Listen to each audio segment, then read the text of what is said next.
Жиырмасыншы қаңтар сағат 12:09-да Алматыда 5,6 балдық зілзала болды.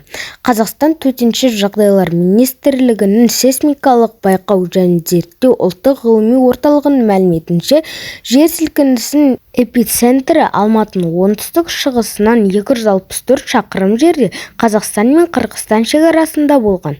Жер дүмпуінің магнитудасы 6,7 балл. Ал сағат 12:44-те Алматыда жер дүмпуі қайталанды. Екінші жер сілкінісі шамамен 2-3 балл болғаны хабарланды.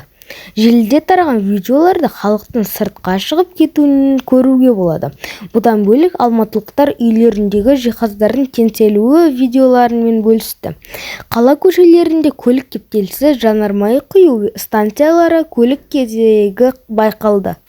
Сағат түнгі 1-5 кеткен шамасында Нұрлан Атығаев видеосілтеме жасап, Алматыда таңғы 5-тер шамасында жойқын жер сілкінісі болады деген жалған ақпарат таратты. Сіздерді сабырлық сақтап, төтенше жағдай департаментінің ресми өкілдерінің ақпаратына сенуді шақырамыз.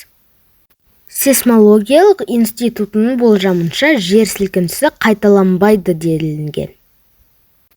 Сейсмикалық байқау және зерттеу ұлттық ғылыми орталығының басшысы Дәулет Сәрсенбаев видео мәлімдеме жасап, Алматыда жойқын жер сілкінісі болады деп мәлімдеді. Азаттықтың қырғыз қызметі Бішкек қаласы мен Ыстықкөл облысында қатты жер сілкінгенін, халық жаппай сыртқа шығып кеткенін хабарлады.